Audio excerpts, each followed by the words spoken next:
내가 보니 바다에서 한 짐승이 나오는데 뿔이 10이요 머리가 7이라. 그 뿔에는 10 왕관이 있고 그 머리들에는 신성모독하는 이름들이 있더라.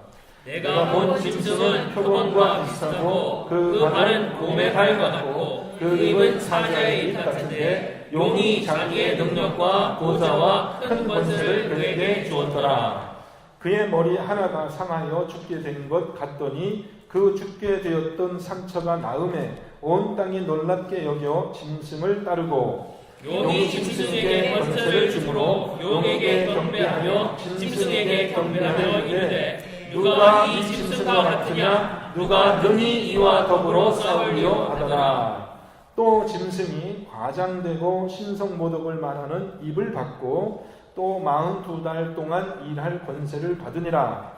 짐승이 입을 벌여 하나님을 향하여 비방하되 그의 이름과 그의 장막 곧 하늘에 사는 자들을 비방하더라. 또 권세를 받아 성도들과 싸워 이기게 되고 각 족속과 백성과 방언과 나라를 다스리는 권세를 받으니 죽임을 당한 어린 양의 생명책에 창세 이후로 이름이 기록되지 못하고 이 땅에 사는 자들은 다 그 짐승에게 경배하리라. 누구든지 귀가 있거든 들을지어다. 사로잡힐 자는 사로잡혀 갈 것이요 칼에 죽을 자는 마땅히 칼에 죽을 것이니 성도들의 인내와 믿음이 여기 있느니라. 아멘. 이제 계시록이 절반쯤 지나가고 있습니다. 계시록이 총 22장까지인데 이제 절반쯤 지나갔어요. 여러분 지금 계시록에 17가지 재앙이 3개가 겹쳐서 나온다고 했죠. 기억나시죠? 또 처음 듣는 것처럼 이렇게 아주 이렇게 갸우뚱한 그런 얼굴로 저를 쳐다보시면 제가 굉장히 당황스럽습니다. 지금 우리가 10주가 넘게 지금 계시록 공부하고 있는데 계시록에는 7가지 재앙이 3번 이렇게 겹쳐져서 나온다 그랬어요. 그죠? 제일 처음에는 뭐예요? 7 인봉. 7인의 재앙. 그 다음에 두 번째는 뭐예요? 7 나팔의 재앙. 그리고 세 번째는 뭐예요? 7 대접. 7 대접의 재앙. 이렇게 7가지 재앙이 3번 겹쳐서 나오면 이제 끝나는 겁니다. 재앙이. 그 다음에 이제 새하늘과 새 땅이 생기는 겁니다. 자, 그런데 지금 우리는 어디에 있어요? 첫 번째 7인의 재앙에 있어요? 7 나팔의 재앙에 있어요? 아니면 7 대접의 재앙에 지금 어디 있어요? 7 나팔의 재앙인데 그 중에서도 7번째 나팔이 지금 불었어요? 안 불어졌어요? 불었어요. 네, 7번째 나팔이 불어졌습니다. 네? 그러니까 어떻게 되냐면 7번째 인봉이 떼어질 때 7번째 인봉이 떼어질 때 거기서 7 나팔이 나오고 7번째 인에서 7번째 나팔이 불려지고 난 다음에 거기서 이제 7인이 나오기 전에 이제 12장 여기 11장부터 보면은 이제 11장에도 중간에 있지만은 7 나팔이 불린 이후에 하늘에서 이제 징조가 나타나는 거예요. 그러니까 7번째 나팔 이게요. 사실은 계시록에서 아주 가장 중요한 12장, 13장, 14장, 15장 여기가 사실은 7 대접의 재앙으로 넘어가기 전에 7번째 나팔이 불고 여기 이제 하늘과 땅에서 여러 가지 징조가 나타나는데 이것이 사실은 계시록의 가장 핵심적인 그런 내용 중에 하나니까 오늘 우리가 보는 말씀이 굉장히 중요한 말씀이에요. 근데 자, 7번째 나팔이 울리고 나서 지난주에 우리가 12장에 보면은 12장에서는 주인공이 뭐와 뭐였습니까? 누구와 누구가 나왔어요? 여자하고 용이 나와서 싸우고 있죠. 그죠? 여자하고 용이 나와서 싸우고 있는데 여자가 이제 아이를 낳아서 그 아이는 이제 하늘로 도망을 갔고 사탄이 그 아이를 쫓아가다가 누구를 만났어요? 미가엘을 만나서 거기서 지고 땅으로 쫓겨났죠. 쫓겨난 다음에 이제 누구를 쫓아갔습니까? 땅에 있는 누구를 쫓아갔어요? 여자를 쫓아갔잖아요. 광야로 도망갔잖아요. 그죠? 여자가 아이를 낳는데 아이는 하늘로 올려져 가고 여자는 땅 광야로 도망갔는데 이 사탄이 먼저 이 벤이 용이 처음에는 누굴 쫓아갔냐면 하늘에 있는 그 아기를 쫓아갔는데 졌어요. 천사 미가엘이 나와가지고 다 지니까 영적 전쟁에서 지니까 하늘에서 쫓겨나가지고 땅으로 왔거든요. 이제 지고 왔으니까 기분이 좀 안 좋겠죠. 그래서 누굴 쫓아가냐면 여인을 쫓아가는 거예요. 여인이 누구냐면은 교회. 이 땅에 남아있는 성도를 쫓아가는 거예요. 근데 막 쫓아가는데 땅이 갈라지면서 이제 그 땅이 그 물을 용이 뿜어내는 그 물은 심판을 얘기한다 그랬죠. 이 저주를 땅이 그것을 삼켜서 여자를 구원합니다. 그러고 나니까 이제 용이 여자도 놓치고 하늘에 쫓아냈던 아이도 놓치고 이제 용이 기분이 굉장히 상했겠죠. 화가 나가지고 그 다음에 이제 어디로 간 겁니다. 17절 12장 17절 보면 용이 이제 어디로 갔어요? 분풀이를 하러 누구한테 가는 거야? 용이 여자에게 분노하여 돌아가서 그 여자의 남은 자들 곧 하나님의 계명을 지키며 예수의 증거를 가진 자들과 더불어 싸우려고 어디로 갔습니까? 바다 모래 위에 서 있더라. 이제 바다가 전쟁터가 된 겁니다. 하늘에서 싸워서 졌죠?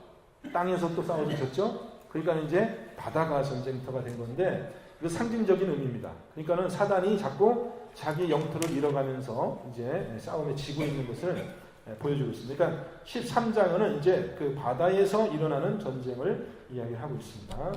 자, 그럼 문답지를 한번 보세요. 13장 1절부터 우리가 8절까지라고 제가 잘못 썼는데 1절부터 10절까지 그렇게 해주세요. 1절부터 10절까지. 첫 번째 짐승이 나옵니다. 그러니까 13장에는 짐승이 두 마리라고 해야 되겠죠. 짐승 두 마리가 나오는데 이 짐승 두 마리가 이제 어떻게 이제 성도들하고 다툼을 벌이는가 그걸 잘 보시기 바랍니다. 자, 그러면 이 첫 번째 짐승 두 마리 중에서 첫 번째 짐승은 어디서 나옵니까? 바다에서 나오고 우리가 읽지는 않았습니다만은 두 번째 짐승은 이제 11절에 가서 나오거든요. 그럼 여러분 11절로 건너가 보시면은 두 번째 짐승은 어디서 나옵니까? 땅에서 올라온다고 했어요. 땅에서 올라온다는 것은 땅 속에서 올라오는 거겠죠? 땅 속이 어디겠어요? 우리가 11장에서도 보면은 짐승이 하나 올라온다 그랬잖아요. 두 짐승이 올라와가지고 두 증인하고 싸우는 게 11장에 있거든요. 여러분 이제 본지 좀 오래됐지만은 그때는 이 짐승이 어디서 올라왔냐면은 땅 속, 우리가 무적행이라고 하죠. 무적행으로부터 올라와서 이 짐승이 두 증인을 괴롭혀가지고 죽이는 그런 장면이 나오거든요. 그 선지자들요. 그래서 이 짐승이 지금 13장에는 한 마리는 바다에서 올라오고 또 두 번째 짐승은 땅에서 올라옵니다. 그렇습니다. 2절 바다에서 올라오는 짐승의 형상이 어떻게 나와 있습니까? 1절 말씀 보면은 특징이 뭡니까? 뿔이 열이요, 머리가 7이고 뿔에는 10왕관이 있고 머리에는 신성모독하는 이름들이 있다. 그렇게 됐어요. 아니 뿔이 10개가 달리고 그게 괴물이죠. 머리가 7개가 달리고 그런데 그 뿔에는 또 왕관이 있고요. 어떻게 생겼는지 참 여기 그 예술적인 재능이 있으신 분이 한번 그려보면 좋을 것 같아요. 이런 괴물 보신 적 있어요? 뿔이 10개 달리고 머리가 7개 달리고 뭐 이런 괴물. 저는 어떻게 잘 그려지지가 않는데 이런 이제 괴물이 나오고 있습니다. 그래서 이 왕관, 그래서 이것을 상징적으로 그 당시 로마 제국이 다스리고 있었을 당시니까요. 이 계시록이 쓰였을 때 이 10뿔이 10왕을 상징하는 것이다. 그래서 이게 한 제국을 상징하는 것이다. 그렇게 로마 시대의 어떤 그러한 로마 시대의 로마 황제들이 기독교를 박해하는 그런 것을 상징하는 것을 해석할 수도 있고 아니면은 지금 시대, 지금 우리가 살고 있는 이 시대의 영적인 싸움을 이렇게 상징적으로 표현한 것일 수도 있고 아니면 미래에 있을 장차 예수님이 오실 때에 일어날 일을 지금 이것이 얘기하고 있는 것일 수도 있거든요. 그렇죠? 무슨 얘기냐면 이 짐승이 나타내는 그것을 우리는 옛날에 있었던 일로 생각할 수도 있고 지금 일어나고 있는 일로 생각할 수도 있고 앞으로 일어날 일로 해석할 수도 있다는 거예요. 여러분은 이게 어느 게 맞는 것 같아요? 지금 옛날에 있었던 그 얘기하는 것 같아요. 옛날에 이 로마 시대 때 그 로마의 6 황제와 또 그 뒤에 따라오는 그 율리어스 왕조가 6 왕이 있었고 그 뒤에 또 다른 왕조가 생겨나가지고 로마 왕이 쭉 있었잖아요. 그때의 그 로마 제국이 기독교를 핍박하고 교회를 핍박하던 그런 것을 이 짐승으로 이렇게 상징적으로 나타내는 것인지 아니면 오늘날 지금 저와 여러분이 살고 있는 이 시대에 지금 벌어지고 있는 그런 악한 마귀들과 우리 성도들 간의 영적 전쟁인지 아니면 조금 시간이 지나서 예수님이 다시 오실 때 그때 닥쳐서 생길 일인지, 그럼 과거, 현재, 미래를 했을 때 여러분 어느 게 더 맞는 것 같아요? 과거가 맞는 것 같아요? 현재가 맞는 게 미래가 맞는 것 같아요? 모두 다 있을 아유, 수 우리 있죠. 장로님 또 정답을 또 말씀하십니다. 요새 아주 예습을 철저히 해오시나 봐요. 저번에 한번. 모두 다 있을 것 같아요. 네, 맞습니다. 그러니까 이게 어느 한 시대만을 얘기하는 것이 아니라 모든 시대에 우리가 종말이라고 부르는, 그러니까 예수님이 오셨을 때부터 지금까지 또 앞으로 계속 예수님 다시 오실 때까지 이 모든 세대는 이게 다 종말이거든요. 무슨 얘기인지 아셨죠? 2000년 전 예수님이 부활하신 이후에, 승천하신 이후부터 앞으로 예수님 다시 올 때까지 이 세대를 우리가 다 이것을 종말이라고 하거든요. 그러니까는 지금 여기 나와 있는 이 현상은 과거에만 있었던 일만 얘기하는 것도 아니고 지금 일어나고 있는 일만 얘기하는 것도 아니고 앞으로 있을 일만 얘기하는 게 아니라 모든 시대에 일어나고 있는, 그러니까 계속해서 종말의 때에 일어나고 있는 그 현상을 얘기하는 거예요. 그러니까 지금도 이런 일은 벌어지고 있는 겁니다. 지금도 우리 교회 가운데. 또 앞으로도 그 대신 점점 더 이게 심해지겠죠. 정도가. 과거보다 더 이게 심하게 이런 이제 갈등이, 사탄의 그 세상 나라와 그리스도 왕국의 이 전쟁이 점점 더 이제 심해지는 것입니다. 그러니까 때가 가까워졌으니까 이제 더 사단이 더 마지막으로 이제 발악을 하는 거죠. 자, 그러면 이 짐승의 특징을 갖고요. 이 짐승의 2절 보면 이 짐승의 모양이 비슷하다고, 뭐와 비슷하다고 했습니까? 네 가지로 표현되어 있죠. 표범과 비슷하고, 발은 곰의 발 같고, 입은 사자 입 같다. 세 개의 이렇게 동물을 섞어놓은 것 같은. 이거 도대체 어떤 모양이겠어요? 이건 이건 정말 어떻게 그리기도 어려운 그런 표범과 곰과 또 사자를 섞어놓은 것 같은 그런 아주 괴물입니다. 이게 사탄의 영적인 그 세계에서 그 악한 자를 이제 이렇게 표현하다 보니까 이렇게 표현된 거죠. 여러분 이런 표현들은 다니엘서도 나오고 또 에스겔서도 나오고 여러분 나오는 거 아시죠? 이런 표현들이 많이 나오고 있습니다. 자, 그런데 12장에는 뭐가 나오냐면 여자와 용이 나오잖아요. 용하고 여자가 싸우잖아요. 그러면 이제 13장에는 짐승이 2마리가 나오는데 이 짐승하고 용의 관계는 어떤 관계예요? 13장 2절을 보면은 짐승하고 용이 어떤 관계입니까? 용이 2절 보면은 용이 자기의 능력과 보좌와 권세를 그에게 주었더라. 그렇게 돼 있죠. 네? 용과 짐승의 관계가 이런 관계예요. 그러면 용이 더 권세가 있어요? 짐승이 더 권세가 있어요? 용이요. 동등해요. 용이 자꾸 정답만 얘기하네. 앞에 앉으셔가지고 용이 더 권세가 있어요? 그러니까 용이 더 권세가 있냐, 짐승이 권세가 있냐 했을 때 장로님이 좀 성급하셨는데 사실 용이 더 권세가 있죠. 용이 먼저 자기의 권세를 줬으니까. 근데 장로님 말도 틀린 얘기가 아니에요. 왜 틀린 얘기가 아니냐면 용이 권세를 주긴 줬는데 이 짐승에게 준 권세가 자기가 가지고 있는 권세랑 조금도 못지 않다란 말이에요. 무슨 얘기인지 아셨죠? 용이 자기 권세를 다 준 거예요. 그러니까 권세로 치자면 거의 동등하게 됐어요. 그러면 여러분 이게 누구와 누구의 관계랑 비슷해요? 하나님과 예수님. 네? 누구와 누구의 관계랑 비슷해요? 장로님 앞으로 한 10초만 기다리다 대답하세요. 너무 빨리 대답하니까 재미가 없어요. 누구랑 누구의 관계랑 비슷해요? 네? 하나님 아버지와 아들 예수 그리스도하고의 관계랑 비슷하잖아요. 여러분 보시면 안 그래요?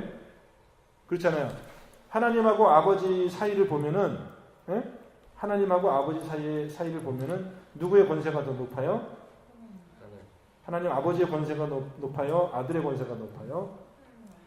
아버지의 권세가 높다고 해야 되겠죠, 그죠? 아버지가 권세를 아들에게 주었으니까. 근데 우리가 예수님이 나와 아버지는 동등하다, 하나다 이렇게 얘기를 했거든요. 이게 뭐냐면은 분명히 아버지가 권세를 주긴 줬지만 아들이 가진 권세가 아버지 가진 권세랑 못지 않단 말이에요. 그래서 우리는 이 아들 예수가 하나님하고 동등하다 그렇게 얘기를 하잖아요. 그러니까 지금 질과 내용은 틀리죠.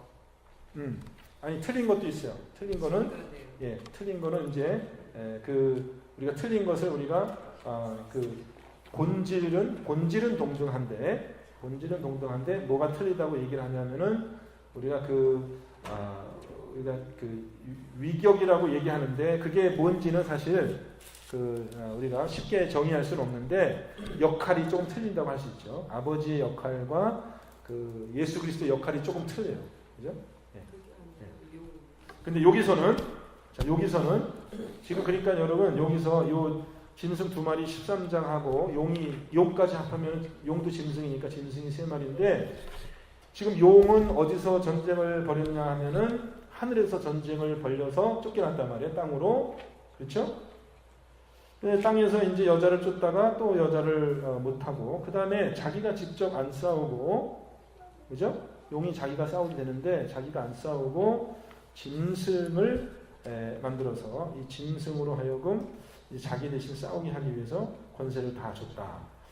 여기 보면은요, 우리가 삼위일체 하나님이 있는 것처럼 이 사탄의 무리들도 그런 이 용과 이 짐승 2마리가 마치 삼위일체인 것처럼 그렇게 서로 역할을 분담해가지고 적그리스도의 역할을 하면서 이제 하나님의 나라와 대결하는 그런 모습으로 지금 이게 보여지고 있습니다. 그러니까 13장의 이 사탄의 이 권세가 참 신비한 거예요. 신비한 거예요.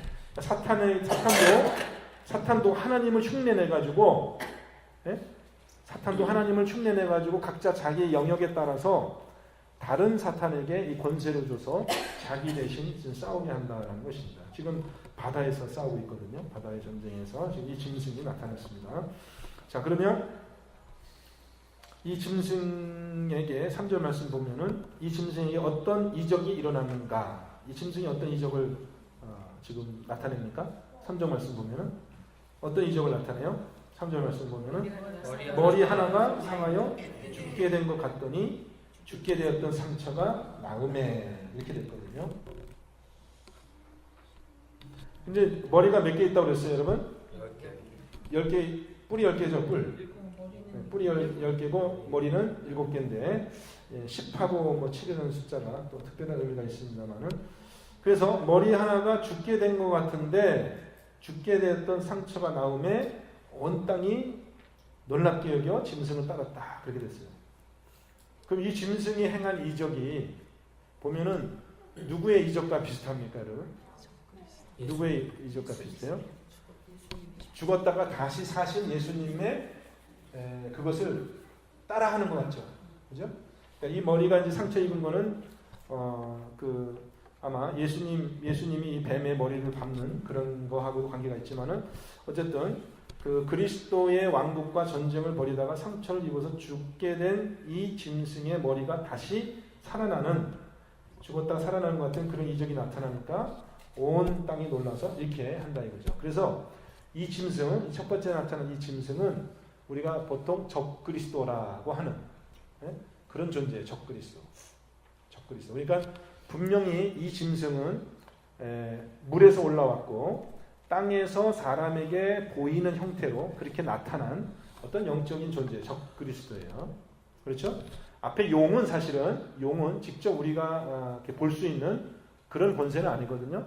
앞에 용은 하늘에 가서 미갈 천사하고 싸우고 여자를 쫓아내고 하는 용은 사탄의 우두머리, 사탄을 이제 상징적으로 이야기한다면 지금 이 짐승은 표범과 비슷하고 곰 같고 사자 같은 이 짐승은 실제 이 땅에서 활동하는 어떤 그런 사탄의 권세를 이어받아서 활동하는 그러한 적그리스도예요. 적그리스도. 자, 그래서 마치 예수님이 부활한 것 같은 그런 징조를 따라해가지고 사람들로 하여금 이제 놀라게 하고요. 4절 말씀 보겠습니다. 사람들이 용과 짐승에게 경배하면서 뭐라고 합니까? 뭐라고 해요? 누가 이 짐승과 같으냐? 누가 능히 이와 더불어 싸우리요? 여러분, 이 짐승의 머리에 어떤 뭐가 많이 이렇게 글씨가 있다고 했죠. 이름들이 새겨져 있다고 했죠. 짐승의 머리에 신성모독하는 신성모독이라는 말은 뭐예요? 하나님을 회방하고 하나님을 모욕하고 하나님을 저주하는 그런 이름들이 새겨져 있다는데 여러분 지금 이 사람들이 이 짐승에게 경배하면서 하는 말이 누가 이 짐승과 같으랴? 여러분 이거 어디서 많이 들어보셨어요? 이런 표현. 누가 이 짐승과 같으랴. 짐승 대신에 뭐가 들어가면 많이 듣던 얘기예요? 누가 우리 하나님과 같으랴. 우리 찬양에도 그런 게 있잖아요. There is none like you. 이 세상에 이 시편에서 하나님을 찬양하는 노래예요. 이 세상에 어떤 신이 하나님과 같으랴. 누가 하나님과 싸워서 이기랴. 이런 걸 이제 그 실제로 최고의 이 천지 만물의 주권자이신 하나님을 찬양하는 이 찬양의 표현이거든요. 그거를 이제 짐승에게 쓰는 거예요. 짐승을 그렇게 찬양하는 거예요. 누가 당신과 같은 이런 권력자가 이 세상에 있습니까? 뭐 이렇게 칭송하는 거죠. 이게 이제 옛날에 그 황제들을 이제 그 황제가 있으면은 황제가 자기가 스스로 자기 뭐 훌륭하다고 얘기하기는 어렵잖아요. 그러면 옆에 있는 사람이 그걸 칭송을 해줘야 되잖아요. 그러면 신하 중에 이제 말 잘하는 사람이 나타나가지고 누가 우리의 이 황제처럼 이렇게 훌륭한 사람이 있고 누가 우리의 이렇게 황제 이 사람과 싸워 이길 만한 사람이 누가 있겠습니까? 그러면은 백성들이 다 뭐라 그래요?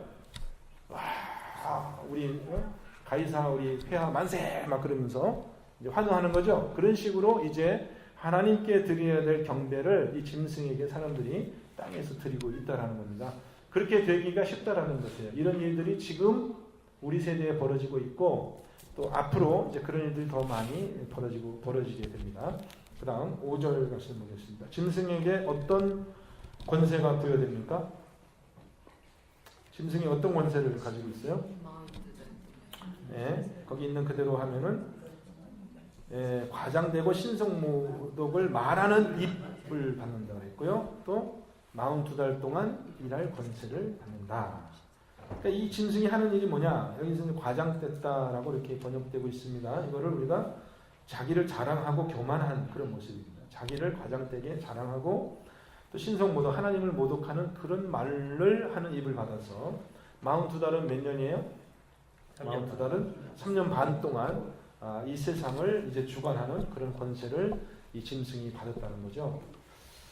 자, 그러니까 이 짐승이 결국은 뭐냐면 자기가 하나님인 것처럼 그렇게 교만하고 하나님을 모독하는 그런 말을 한다는 것입니다. 그런 이제 세상이 점점 가까워지고 있습니다. 자, 그 다음 6절 말씀 보겠습니다. 짐승이 입을 벌려서 누구를 해방한다고 했어요? 6절 말씀 보면은 하나님을 향하여 비방하되 그의 이름과 하나님의 이름과 또 그의 장막 곧 하늘에 사는 자를 비방하더라. 이렇게 있습니다. 그러니까 그의 장막, 하나님의 장막 그리고 하나님의 하늘에 사는 자들은 하나님의 백성들을 비방하는 그런 일들을 3년 반 동안 이 땅에서 이 짐승이 그런 일을 합니다. 그럼 오늘날로 치면은 누가 이런 짐승의 활동을 하는 거가 되겠습니까? 오늘날로 치면은 여러분 우리가 사는 이 시대에도 그런 일이 있죠. 하나님을 비방하고 하나님을 믿지 아니하고 뭐 하나님이 무슨 살아계시냐 그러면서 마치 자기들이 이 세상의 모든 권세를 가진 것처럼 그렇게 주장하는 모든 그런 영적인 하나님의 교회에 대항하는 이제 그것이 뭐든지 간에요. 그것이 뭐든지 간에 그런 사람들이 있어요. 그런 사람들이 이 짐승에 이제 그 해당되는 그런 사람이죠. 너무 많습니다. 너무 많아요. 교회 안에도 있고 교회 바깥에도 있고. 그래서 우리가 이런 영을 받지 않도록 조심해야 될 필요가 있습니다. 짐승에게 어떤 권세가 있습니까? 7절에 보면은 어떤 권세가 있어요? 성도들과 싸워 이기게 되고 또 각 족속과 백성과 방언과 나라를 다스리는 권세, 세상을 주관하는 권세. 그러니까 이제 이 세상을 누가 다스리는가, 그걸 우리가 잘 봐야 되겠죠. 그 다음에 우리 성도들이 누구에게 굴복하는가, 그걸 또 잘 봐야 되겠죠. 그리고 정말 하나님께 굴복하는지, 아니면 이 세상의 어떤 권세에 굴복하게 되는지, 그것을 우리가 이제 또 보면은 이 적그리스도 이 짐승의 활동을 오늘 우리 세대에서도 우리가 보면은요, 잘 여러분이 영적인 안목을 가지고 보면은 구분해낼 수가 있어요. 저기 짐승의 역사가 지금 벌어지고 있구나, 이렇게 볼 수 있는 그런 눈이 여러분에게 열리기를 바랍니다. 8절에 그런데 8절에 짐승에게 경배하지 않는 사람이 있다고 했어요. 누굽니까? 생명책에 기록된 네. 죽임을 당한 어린 양의 생명책이라는 게 있죠. 이 책에 창세 이후로 이름이 기록되지 못하고 이 땅에 사는 자들은 다 짐승에게 경배한다고 했어요. 짐승에게 경배하지 않는 사람은 누구예요? 그 어린 양의 생명책에 이름이 기록된 사람들. 어린 양의 생명책에 이름이 기록된 사람들. 그 사람들은 짐승한테 경배하지 않는데 그 나머지 사람들은 다 경배한다. 이렇게 됐습니다. 그러니까 경배하는 사람이 있고 경배하지 않는 사람이 있어요.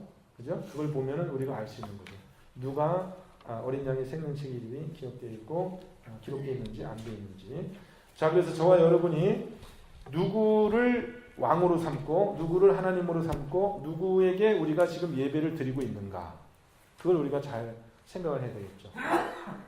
하나님을 경배하고 어린 양의 피에 의지하여서 그렇게 하나님을 경배하는 자는 그러면은 그 사람은 하나님께 속한 거고 하나님의 나라에 속한 거고, 그렇지 않고 땅에 있는 권세에 굴복하는 자는 둘 중에 하나 선택하는 거거든요. 그러면 이제 그것은 이제 이 세상의 권세 마귀에게 이제 사로잡힌 자가 된 것입니다. 그럼 10절 말씀 결론입니다. 같이 한번 읽어보겠습니다. 10절 말씀 시작. 사로잡힐 자는 사로잡혀 갈 것이요 칼에 죽는 자는 마땅히 칼에 죽을 것이니 성도들의 인내와 믿음이 여기 있느니라. 이게 무슨 말이에요 도대체? 어떻게 하라는 거예요? 성도들은 어떻게 살려는 거야? 그러면 인내하고 사로잡힐 자는 사로잡혀 가라. 칼에 죽을 자는 마땅히 칼에 죽어라. 성도들의 인내와 믿음이 여기 있다. 이게 뭐냐 하면은 한마디로 얘기하는 거야. 너를 사로잡아 가든지 칼로 너를 죽이든지 어떻게 하라는 거야? 이 짐승에게 전하지 말고 계속 믿음으로 인내하라는 겁니다. 이게 뭐냐 하면은 칼로 너를 죽이든지 사로잡아 가든지 하여튼 네가 절대로 짐승에게 굴복하지 말고 이 영적인 싸움에 이겨라, 그런 뜻이에요. 그럼 죽으면 어떻게 되는 거예요? 칼에 맞아 죽으면 어떻게 되는 거예요? 죽으면 이제 천국 가는 거고 하늘의 성도가 되는 거고, 이 땅에서는 죽었지만 승리했기 때문에, 영적인 전쟁에 승리했기 때문에 하늘에 가서 이제 하늘의 성도가 되는 거고, 만약에 이 땅에서 살아있으면 계속해서 그 싸움을 싸워가라, 이제 그런 뜻입니다. 그래서 결과적으로 저와 여러분의 신앙이 성공이 될 것이냐 실패가 될 것이냐는 여기서 결판이 나는 거예요. 우리의 신앙의 시험은요, 여기 있으신 분들 다 예외가 없습니다. 결국에는 뭐냐? 결국에는 우리도 언젠가 그런 시험이 반드시 우리에게 옵니다. 네가 목숨을 걸고 너의 모든 것을 걸고 하나님만을 경배하고 하나님의 편에 설 것이냐, 아니면은 세상과 타협하고 세상이 주는 그런 유익을 쫓아서 이 세상에게 경배하고 살 것이냐. 둘 중에 주인을 하나를 선택하라 라는 시험이 여러분 평생에 목숨을 걸고 그런 선택을 해야 되는 순간이 반드시 온다라는 거예요. 올 것 같아요? 안 올 것 같아요? 옵니다. 그런 시험 없이 여러분 평안히 있다가 죽어서 천국 갈 것 같아요? 네? 절대 그런 일은 일어나지 않습니다. 여러분이 천국 가기 전에 반드시 이 시험을 통과해야지 돼요. 이 시험이 여러분의 삶에 찾아와요. 어떤 형태로든지. 그러니까 여러분 지금부터 각오를 단단히 하면 돼요. 예수 믿는 거는 하나님의 나라에 간다라는 것은 어차피 내가 한번 결정해야 되는 건데 뭘 결정하는 거예요? 내가 정말 죽든지 끌려가서 어떤 상황을 당하든지 내가 나의 전부를 걸고 나의 인생을 다 걸고 거기다가 남편도 버리고 자식도 버리고 세상 사람들이 다 나를 미워해도 상관하지 않고 나는 내 길을 하나님이 원하시는 그 길을 가겠다라고 딱 내 마음을 일찍 먹으면 편한 거예요. 나머지 삶이 고민 없이 편한 거예요. 그 결정을 안 하고 살면 어떻게 되는 거예요? 계속 이제 삶이 괴로운 거예요. 이리 끌려가고 저리 끌려가고 맨날 고민이 되는 거죠. 그렇게 살지 마시고 우리 청년들도 20대에 한 살이라도 더 젊었을 때 빨리 그 결정을 하고 그 마음을 결정하고 살아야지 나중에 고민하다가 나중에 때가 되면 한번 그때 생각해보자 이러고 살면은 그 시간이 괴로운 겁니다. 굉장히. 그러니까 노선을 분명히 하라는 거예요. 그렇죠? 지금 우리의 전쟁이에요. 우리의 전쟁. 네. 여러분들이 정말 다른 거는 몰라도 신앙의 이게요. 신앙의 우리 신앙이 성공하냐 성공하지 못하냐는 결정적인 이게 결정이기 때문에 하여튼 지금 아직 결정 안 하신 분은 아까 제가 이제 그 영적 전쟁 선포하는 기도문 얘기했잖아요. 그것처럼 여러분이 한번 딱 써보세요. 저는 썼습니다. 써가지고 하나님께 사인해가지고 드렸어요. 사인해서 딱 드렸어요. 하나님께. 나는 앞으로 하나님만을 절대적으로 나의 주인으로 섬기고 내가 이 세상에 어떤 것도 내가 쫓아가지 않겠습니다. 서약합니다. 라고 딱 써가지고 사인해가지고 하나님께 딱 드린 거예요. 그리고 이제 마음을 딱 정하고 그 다음에는 고민하지 않고 그대로 사는 겁니다. 여러분 그렇게 한번 기도하시면서 어차피 2016년에 우리가 영적 전쟁을 선포했으니까 그렇게 한번 기도하시면서 나는 절대 한눈 팔지 않겠다. 이 길로만 가겠다라고 여러분이 딱 마음을 먹는 그런 순간이 올해 내로 있기를 바랍니다. 가능하면은 뭐 이 자리에서 하면 더 좋고요. 자 그러면 우리 11절부터 다시 또 한번 가보겠습니다. 여러분 말씀 펴시고 11절부터 18절까지 또 한 절씩 교독하겠습니다. 제가 11절 읽습니다. 내가 봄에 또 다른 짐승이 땅에서 올라오니 어린 양같이 두 뿔이 있고 용처럼 말을 하더라. 그가 먼저 나온 짐승의 모든 권세를 그 앞에서 행하고 땅과 땅에 사는 자들을 처음 짐승에게 경배하게 하니 곧 죽게 되었던 상처가 나은 자니라. 큰 이적을 행하되 심지어 사람들 앞에서 불이 하늘로부터 땅에 내려오게 하고 짐승 앞에서 받은 바 이적을 행함으로 땅에 거하는 자들을 미혹하며 땅에 거하는 자들에게 이르기를 칼에 상하였다가 살아난 짐승을 위하여 우상을 만들라 하더라. 그가 권세를 받아 그 짐승의 우상에게 생기를 주어 그 짐승의 우상으로 말하게 하고 또 짐승의 우상에게 경배하지 아니하는 자는 몇이든지 다 죽이게 하더라. 그가 모든 자, 곧 작은 자나 큰 자나 부자나 가난한 자나 자유인이나 종들에게 그 오른손에나 이마에 표를 받게 하고 누구든지 이 표를 가진 자 외에는 매매를 못하게 하니 이 표는 곧 짐승의 이름이나 그 이름의 수라. 지혜가 여기 있으니 총명한 자는 그 짐승의 수를 세어보라. 그것은 사람의 수니 그의 수는 666이라. 자, 문답 보겠습니다. 두 번째 짐승은 어디에서 올라옵니까? 두 번째 짐승은 어디서 올라와요? 땅에서 올라온다고 했는데 아까 제가 얘기했죠? 여기서 땅에서 올라온다는 말은 땅 속을 얘기하는 거고 땅 속은 우리가 그 전에 보면은 무저갱이라고 돼 있어요. 무저갱. 무저갱이라는 말은 그 한자 말인데 저라는 것은 밑바닥을 얘기하는 거거든요. 밑바닥이 없는 꺼진 구덩이다 그런 뜻이에요. 밑바닥이 없어요. 어디는 얼마나 깊은지 모르는 거니까 밑바닥이 없으니까 계속 떨어지는 그런 구덩이 속에서 이제 짐승이 올라왔습니다. 무저갱에서. 근데 짐승의 모양이 어떻게 생겼습니까? 형상이 어떻게 생겼어요?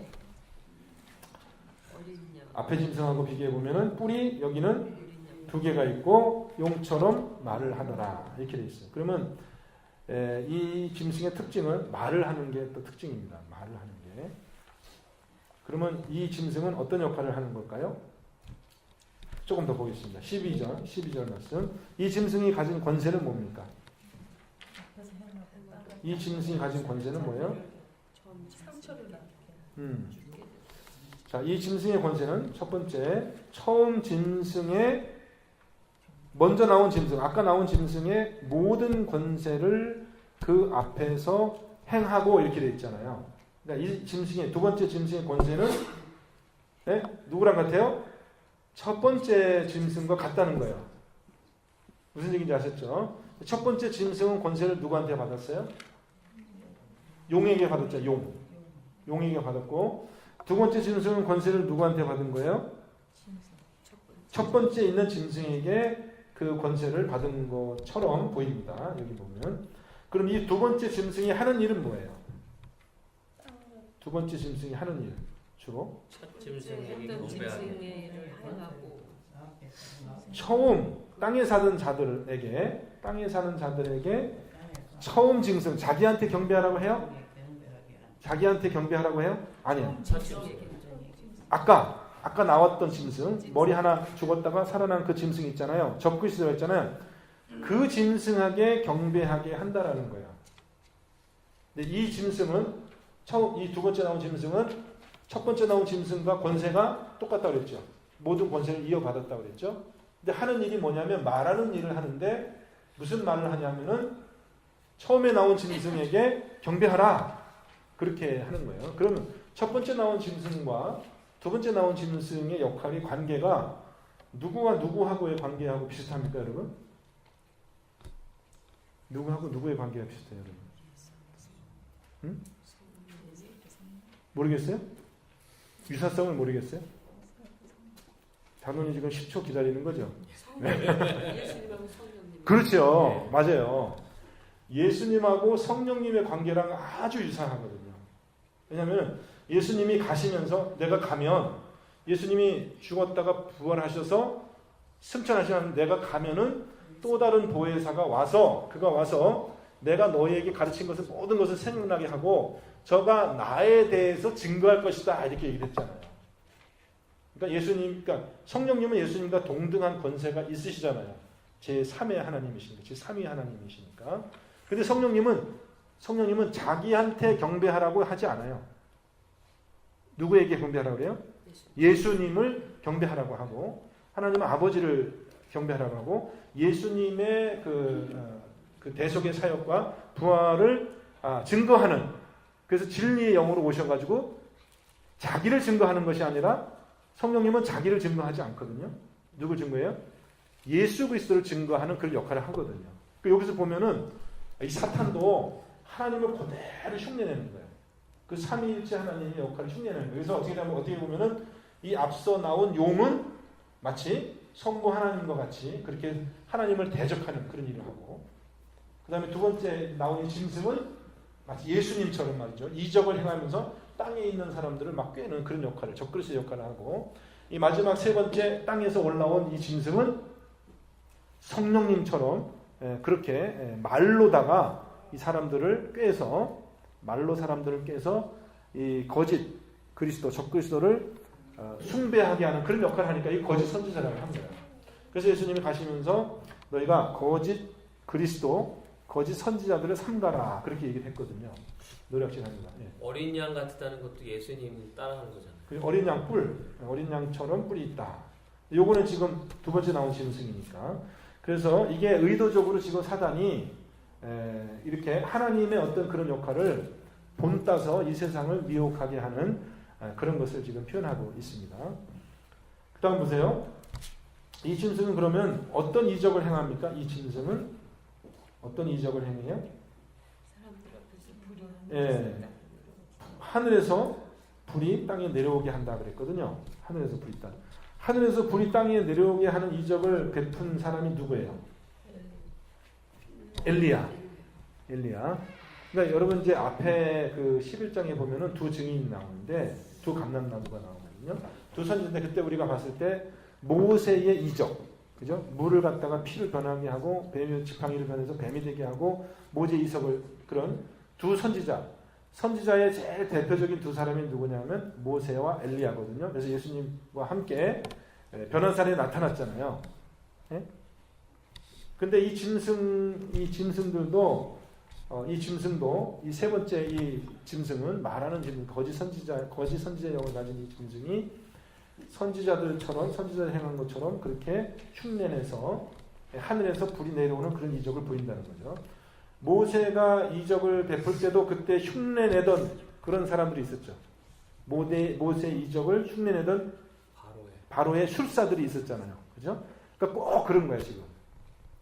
여기서 이제 나오는 이 짐승이라는 말이요. 사실은 그 애굽의 영을 사실은 표현하는, 이 바다에서 올라온 그 짐승은 여러분 보면은 그러니까 그 옛날에 이제 그 히랍 사람들이 생각하는 그 바다의 어떤 그런 신이에요. 바다를 다스리는 신. 성경에는 구약의 히브리서에는 레비아단 이렇게 표현이 되어 있고요. 또 때로는 라합, 우리말로는 라합이라고 번역되어 있는데 기생 라합이 아니라 애굽의 강과 애굽의 그 바다를 다스리는 그런 괴물, 바다의 괴물, 사탄, 그것을 이제 그렇게 표현했거든요. 레비아단 혹은 라합 이렇게 했거든요. 그래서 여호와께서 그 라합을 발고리로 깨워서 그 강에서 낚시처럼 잡아가지고 땅에 던져버렸다, 막 이렇게 표현이 있거든요. 그것이 뭐냐면은 욥기에서도 나오는. 욥기에서도 나오죠. 욥기에서도 나와요. 레비아단이 욥기 40장인가 요즘에 나오고 또 시편에서도 나오고. 그래서 이제 그 하나님께서 애굽의 바로를 징치하실 때 그 홍해를 가르는 어떤 그러한 이적, 또 이전의 10가지 재앙, 그런 것을 통해서 이 사탄을 이제 그 사탄의 권세를 멸하는 그런 것들을 상당히 여기 표현하고 있습니다. 그러니까 마지막 때에 이 사단이 그런 일들을 한다는 것이죠. 그 다음에 또 보겠습니다. 이 짐승이 이적을 행하여 땅에 있는 자들을 미혹하게 한 다음에 그 다음 뭘 하라고 합니까? 어떤 일을 하게 합니까? 14절 말씀. 우상을 만들려고 하죠. 누구의 우상을 만들려고 하냐면 첫 번째 짐승의 우상을 만들려고 하고, 첫 번째 우상. 그러니까는 죽었다가 살아난 그 짐승의 칼에 상하였다가 살아난 짐승의 우상을 만들려고 하고, 15절 그래서 짐승이 만들어진 우상에게 어떻게 하라고 합니까? 짐승이 이 만들어진 우상에게 생기를 주어서 말하게 하고, 그 다음에 누구든지 짐승의 우상에게 경배하지 아니하는 자는 다 죽인다, 이렇게 해요. 그러니까 완전히 이제 그 짐승은 우상인데 그 우상에게 말하게 하는 권세를 줘서 그 우상을 경배하도록 그렇게 했다는 것이죠. 그래서 16절 이 짐승이 모든 자에게, 작은 자나 큰 자나 부자나 가난한 자나 자유인에게 종들에게 오른손의 이마에 표를 받게 한다고 했습니다. 이게 무슨 표예요? 짐승의 표죠. 짐승의 표를 받게 하는데, 누가 첫 번째 짐승이 표를 받게 하는 겁니까? 두 번째 짐승이 표를 받게 하는 겁니까? 16절에 보면은 두 번째 짐승이 모든 사람에게 짐승의 표를 받게 합니다.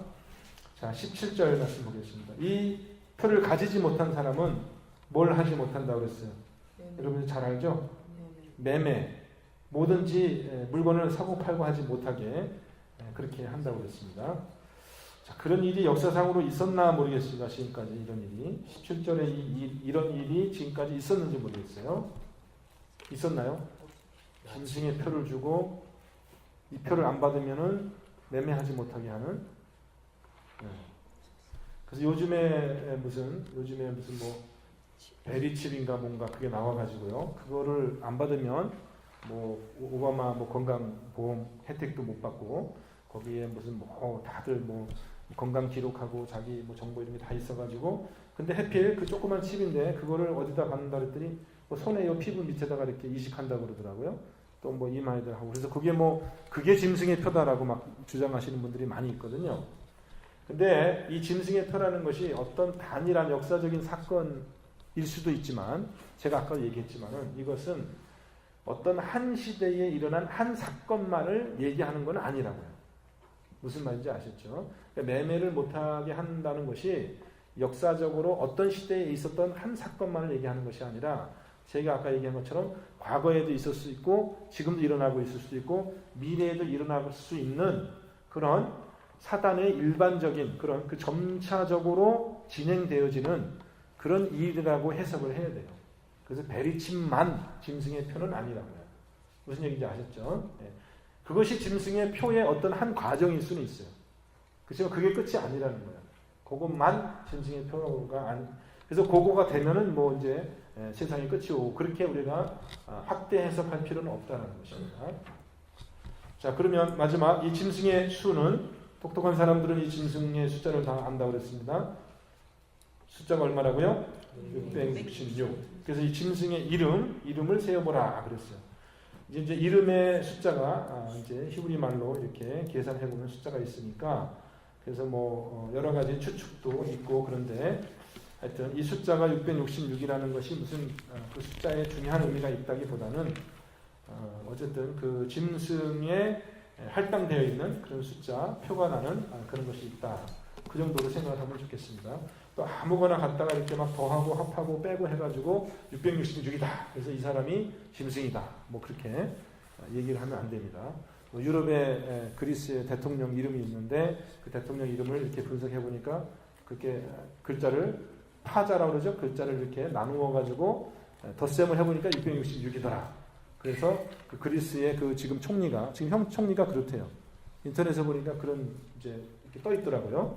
그리스의 그 총리가 이름을 파자 해가지고 그 글자마다 숫자가 있거든요. 헬라 말과 그 히브리 말은 숫자를 다 더해보니까 660 됐다. 666이더라 이거예요. 그래서 그 그리스의 그 총리가 이 바로 짐승이다. 뭐 이렇게 하는 거는 여러분의 이름도 잘 해보면 그렇게 될 수가 있어요. 평범한 사람의 이름도 잘 해보면 그렇게 될 가능성이 있거든요. 그래서 꼭 그렇게 해석하면 안 되고 이것은 그저 사단의 표, 사단이 어떤 특별한 그런 표가 있다. 이제 그 정도로만 우리가 생각하면 되겠습니다. 자, 시간이 좀 많이 지나서 여러분 또 궁금한 점도 있으실 텐데 그 정도로만 하고 우리 같이 또 기도하고 찬양하는 시간 갖겠습니다. 함께 기도합니다.